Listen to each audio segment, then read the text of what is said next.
Hi, everybody. Welcome back to my YouTube channel. It's Kareen. Hope you're all having a wonderful day. Today, this is going to be the project that we're going to be working on. Basically, I'm going to be using color explosion powders of some sort. There's multiple different kinds out on the market, but when I saw this stamp, this is what I knew I wanted to do with this, and it's just beautiful.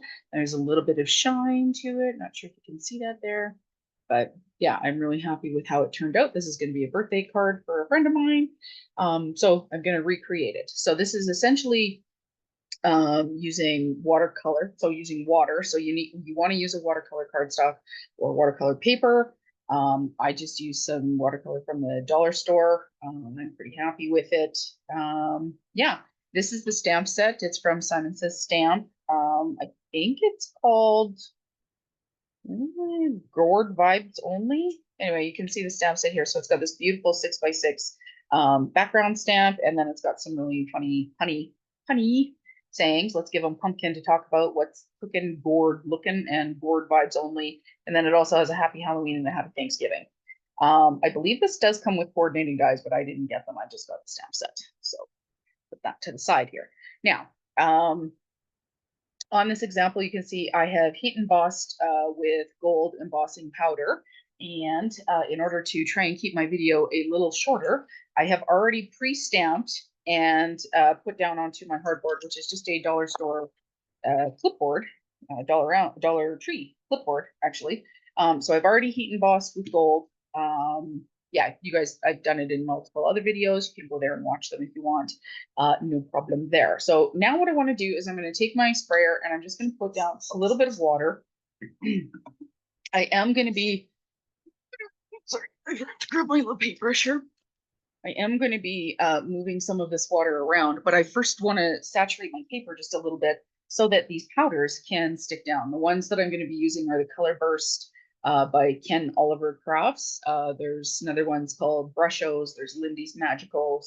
Nouveau has some. So any kind of shimmer, color exploding powder is what you want to use here. And again, it's got a very fine opening here, so you want to make sure that you're not squeezing it into the air. This is a very basically like dehydrated dye, to mix the colors and everything like that. But it's a straight solution of just dye. And so if you put too much, like a little bit will go a long way. It's very concentrated.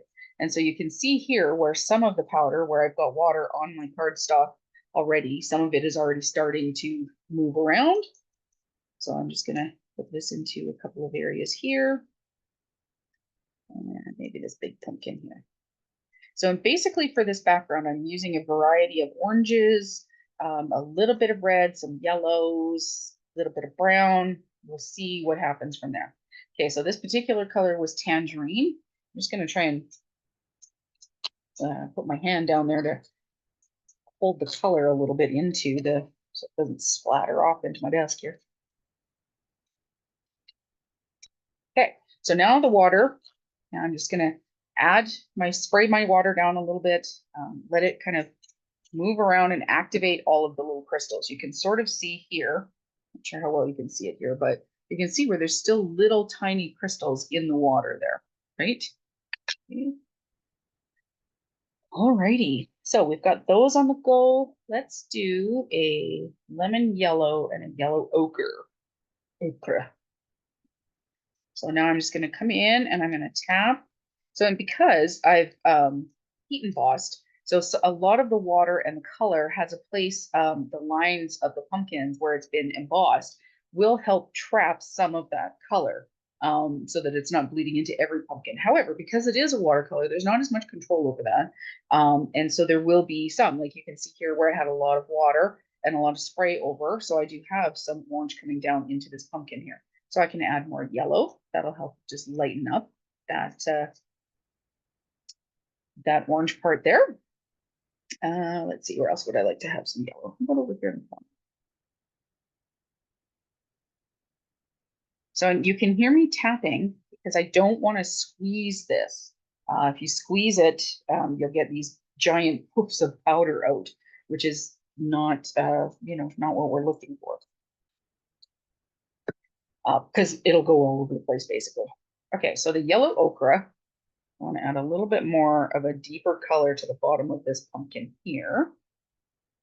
Okay, and then I think I would like this pumpkin right here, and then maybe here a little bit.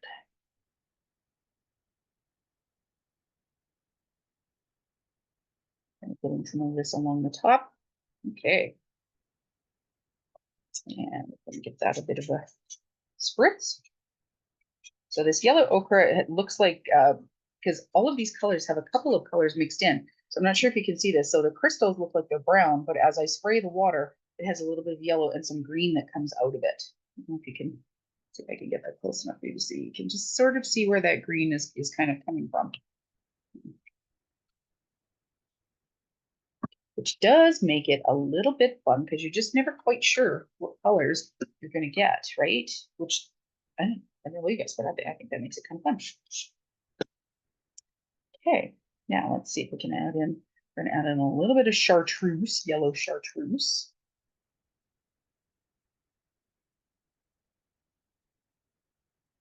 Okay, which is kind of a brightish green. Okay, now if this is starting to go to places that you don't want, you can pull out paper towel. So we're starting to get quite a pile up of some color here. So I'm just gonna pull that out a little bit. I have quite a bit of a pocket of water right here as well. So I'm gonna sop that up just a little bit, not a ton, because I still want the color in there because I want this to be nice and vibrant and bright. That's what I'm looking for. Okay, let's do orange.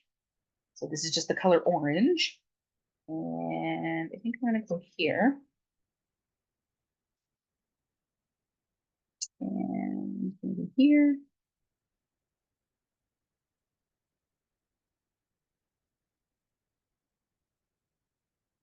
There. Mm.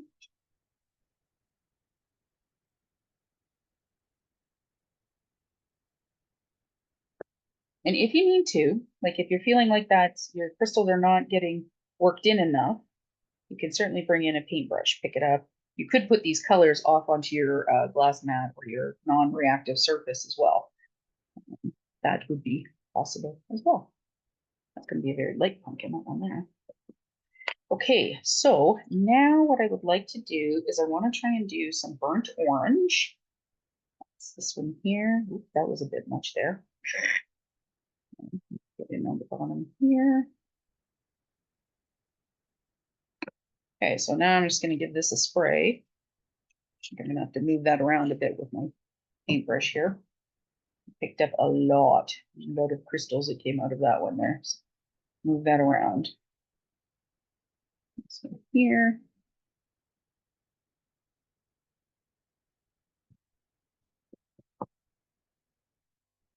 Okay, and then this last big pumpkin, this is kind of my focal point. I'm going to take this, which is the Alizarinian Crimson, and I'm going to put in this kind of red-ish color. But then I'm going to tamp it down with some sepia tones.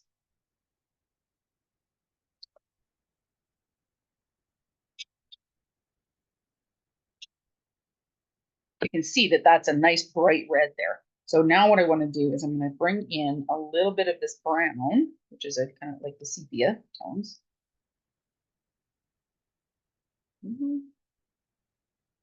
And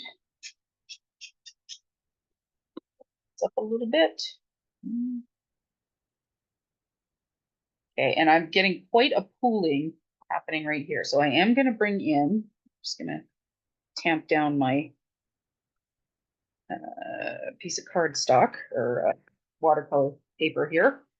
I'm going to come in and I'm going to pull this here off the side. Let some of that wicking into the paper towel happen.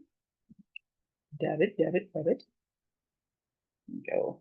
Now, I highly recommend just letting these sit for the night. You can use your heat tool to dry them if you want, but you want to be really careful that you're not reactivating all of the embossing powder that we have on there. Now, I have some pretty bright yellows here, which is great. But down in this area, it's slightly muddy. So I think I want to add, maybe bring in some more of that orange, maybe some of the browns, I think would be kind of cool. So I think I want to bring in this burnt orange down below here. I can keep it within that one.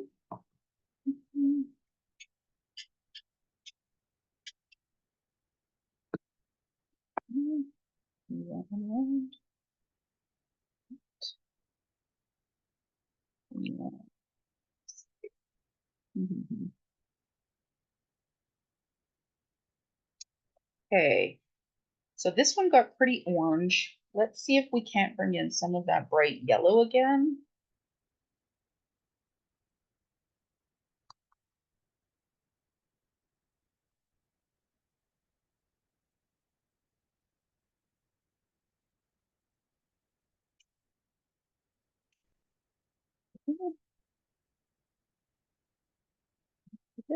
There.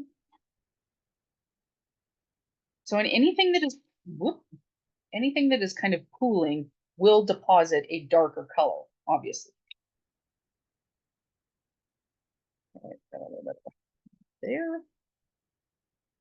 It's showing a little bit more pink, and I would like it to be this nicer bright red. That. This up here.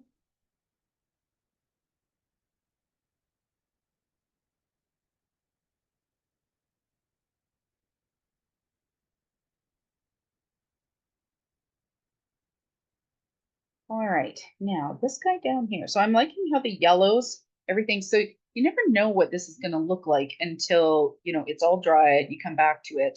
It's going to have, it's going to pop where it's going to pop. It's going to do its thing while it's drying. Now, while it's wet though, I do want to add in. So Ken Oliver has these things called liquid metals, and they are essentially like it's kind of like a, what do you call it? Like a mixative if you use alcohol inks. So you want to give it a bit of a shake, but it actually has like a just a drop of glitter to it. So what I like to do, so I'm starting with the lightest one, so which is the yellow or the gold, basically. Or actually, it's called yellow gold. So I'm going to put some water, just a spritz of water off to the side here, and then I'm going to bring in the yellow into that. So I have more concentrated here to the left, and then as I've mixed it in with the water, it's getting a little bit less. And then I'm just going to kind of come in here in the areas where the yellow is. I'm going to add in some of this fun shimmer.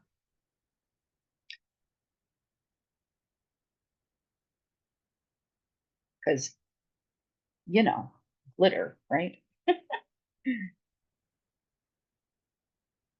Okay, and then do this guy here. I don't have to add it all over the place. I'm just adding it in certain spots. And as this dries, this will leave behind that beautiful, so you can see on some of these pumpkins, some of them are flat and some of them have shimmer.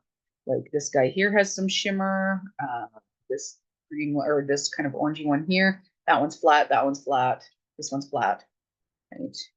Or matte, doesn't have any shine to it. Okay, so I'm just gonna kind of move these around a bit here while I've got it out and make sure that I'm getting coverage in the ones that I wanted covered. Ooh, I brought that red in. Now, you've all seen my lazy cleanup here for my brushes. I don't recommend this, but it is what I do when I'm, particularly feeling lazy. So the next one that I'm going to use is this copper color. And I'm just going to do the same thing. And I'm going to just do a drop. Doesn't have to be a lot because a little bit goes a long way. Water off to the side here, and I'm just gonna pull some of this, mix it in, bring in my water here. Okay, and so with the copper now, I want to bring that into some of the orange, more of the orange pumpkins.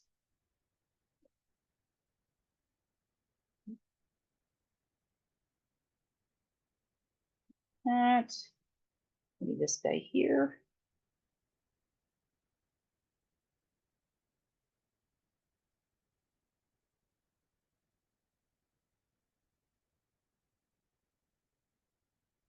Oh, and we can mix some of this copper and gold together, especially since how I've been dragging in that red from there. Maybe we'll add some of that right there too, along the top. A little bit of that in there. Okay, let's clean the brush out.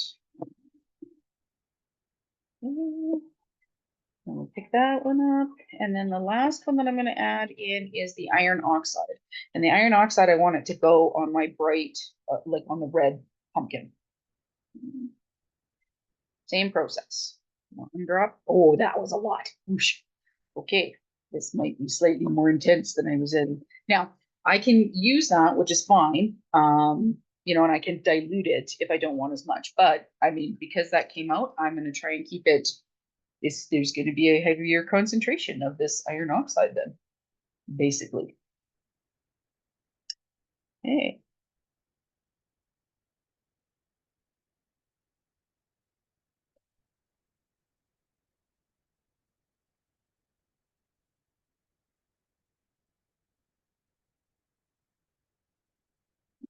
I'm going to bring that up so you can sort of see. You can actually see where I've added, like you can see where I've added the color versus where I haven't of the iron oxide liquid metals. I'm gonna, yeah, just gonna call it a mixative. It's not a mixative, but it's very similar to a mixative that you would use with alcohol inks kind of thing. So I'm just gonna bring those colors, all of the standing color here as well, because my pumpkin comes all the way down to where this crease is. So I want to make sure that I'm getting like my shimmer is going to be on my entire pumpkin. Okay, I like that. That's cool. All right, now I'm going to clean my brush in my lazy way. And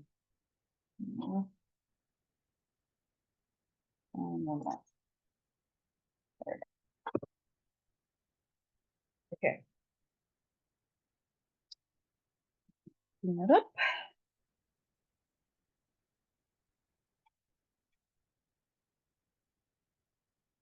A bit of a wipe around here because these powders kind of go everywhere. Now, while I'm sitting here, I am seeing some places where I know there's going to be some pretty big pooling. So I'm just going to come in here and pick up the ink along the side here, or sop up some of the water. I don't need that to pool there, kind of thing. Same thing here. Let's pick up some of that.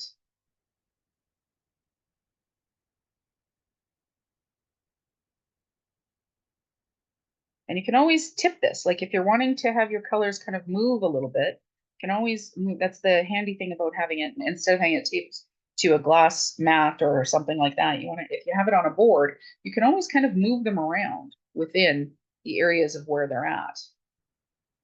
Right? Shifting it around, seeing where some of those colors can then mix to.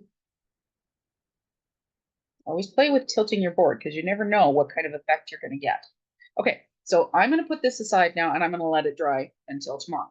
So through the magic of, I was going to say television editing, but we all know I don't edit. So ba-da-ba-da. This is one that I worked on last week, I think, when I made the original card. So all I've done here is gone back in with a little bit of green of these guys, and then it also has a green liquid metal color, and then just did the stems. So you can kind of see right there. Now, the reason why I left this on the hardboard to kind of show you guys is because I use painter's tape to tape this down. So you want to make sure that your project is entirely dry when you're going to try and pull your tape off. If it's still wet, you're going to pull portions of your paper away, things like that. The other thing that's really important is you want to pull your tape on itself. So you want to fold it directly back, just like this. And you want to basically fold it off directly on top of itself and pull from there. That way, then you should really be able to reduce the amount of tearing that you get on your project and things like that, if you can do that.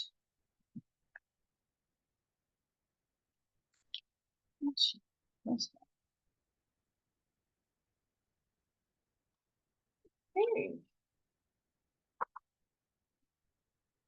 All right, let's put that to the side.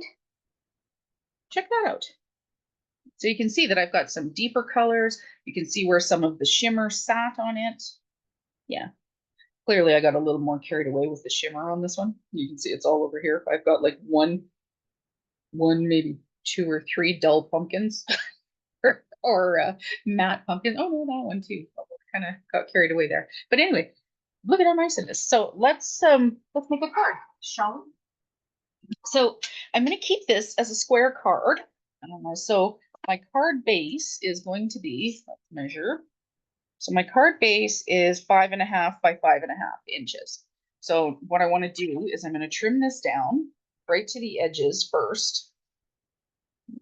Go a little bit beyond because I know that there's a bit of a overhang here where my gold did not go all the way down to the, you can see here where the embossing did not come all the way down.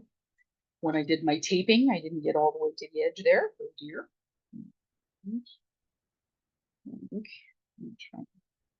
Sure I'm getting this straight. I don't think I cut straight along the bottom. That always sucks.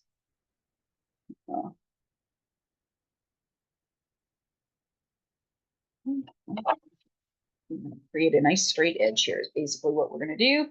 So if you didn't put your stamp on correctly, if you didn't get your tape down correctly, that's all right. We're just creating a nice straight edge for us to work from. Okay, so now where am I sitting at here? So I'm just sitting at 5.5. So I want to bring this down to about 5.25 inches all the way around. That'll give me a nice little bit of a white border.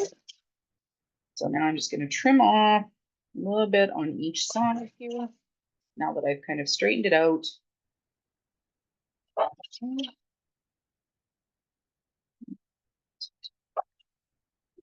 Now, also in some of these instances, I mean, maybe there's a part of the panel that is your favorite part, so you can try and shift it to have it into that particular area. And I think I forgot some gold bubbles. Pearls swim over here. There you go.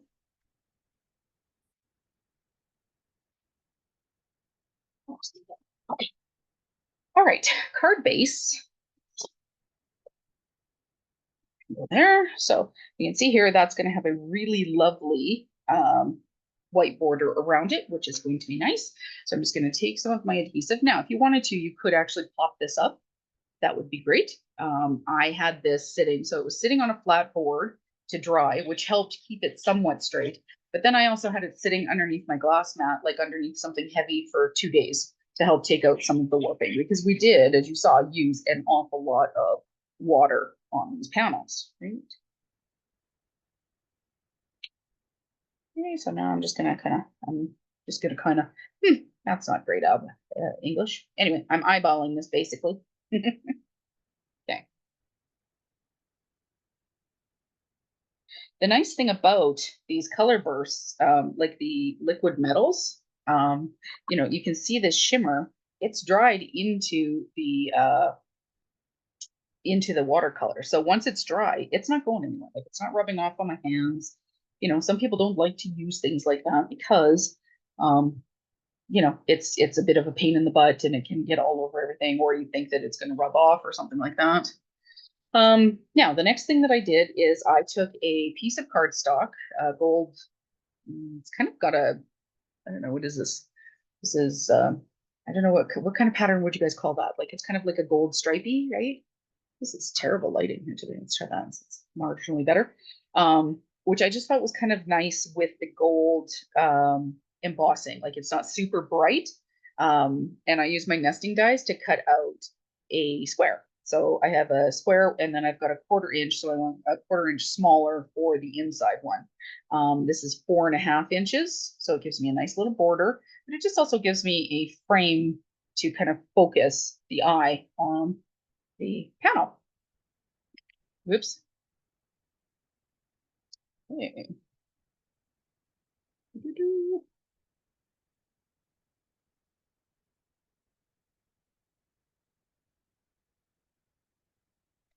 And now this could also be something, if you wanted to, you could pop this up as well. I'm liking the simplicity of it just being adhered down. And I'm trying to make sure that I have a mostly straight on there. There we go. It's gonna have to do it because now I've stuck it down. Okay. Now I had also stamped out and heat embossed some of the sentiments from the stamp set. And because I didn't have the dies, I just what I call bubble cut around it. So I'll kind of show you what that is. So I've got board vibes only here. And I'm just going to take my scissors. I'm going to come in and I'm just going to cut around it with a bit of a border, just a little bit. I'm just kind of eyeballing it. It doesn't have to be anything like really woohoo. It's a pretty small sentiment. And as I'm cutting, I'm making sure I'm keeping my scissors steady, but I'm turning the die so that I have control over not the die, sorry, but the sentiment or the piece that I'm cutting. That's what I want to be turning. There we go. Okay. So now it looks like, I mean, looks like it was cut out with a die-ish. Okay. So I think I want to use the what's cooking board looking because I think that's pretty funny. So now I could do, so it's a pretty small sentiment. So what's really nice is I can move it pretty much anywhere within here. So I could do off to the side here. That's really quite lovely rather than in the center like I did with the other one. This one could go here as well. I have to admit, I'm a little partial to it being a little bit down here. So I think that's what I'm going to do. I'm going to stick my sentiment down. Bit of adhesive. And now, again, you could pop this one up as well. And I kind of like it. I want to have that green from the stems. So it kind of almost, that stem here on the right-hand side kind of curves around it a little bit. So I'm just going to stick that down there. Now I'm going to get out my little tray here, maybe, and my jewel picker. Get some, so I've got some flat backed gold pearls here. Pretty sure I got these from AliExpress like quite a while ago. I have black, white, cream, gold, silver, and then I have a bunch that are what's the word that I want to call it? Like a multicolored. Okay. So I'm just gonna do like a grouping here. And I tend to like to do like well, I definitely like to do odd numbers. But I like to also have them be kind of going up the card, kind of draw your eye, especially seems how we have the sentiment is down here on the right hand side, right? So you can see here, so I've just got a couple here. So I'm just adding just a little bit of bling, not a lot. There's already some shine and whatnot on the card itself. I'm just going to close that because we all know what happens if I don't. Okay, now I'm going to pop these down now with just a bit of adhesive. Two, yep, just the glue. 2, 4, and 5. The glue cap on that. Oh. All right. That's going to be today's card. What do you guys think? It's pretty nice, right, for this season. So obviously I did a happy birthday. It's a die that I used, and I used vellum underneath so you can still see some of the pattern behind it because it's gorgeous. I really love this stamp set. It's just really beautiful. You can start to see here as well. I'm just kind of going to move these around. See what these end up looking like. Looking forward to when that's dry. That should be nice. Okay. If you have any comments, questions, concerns, or topics you want me to go over, anything like that, I hope you enjoyed the class today. I hope you enjoyed the cards. Any background stamp you can do this with, like just it's basic heat embossing, trapping your color. You want to heat emboss in order to create that little bit of a well so that your watercolors and your paints and whatever can stay kind of within that area and help saturate it, and then it comes out from there. Yeah. I don't think I have anything else to say. Hope you guys enjoyed, and I will talk to you soon. Take care and have a great day, guys. Bye-bye.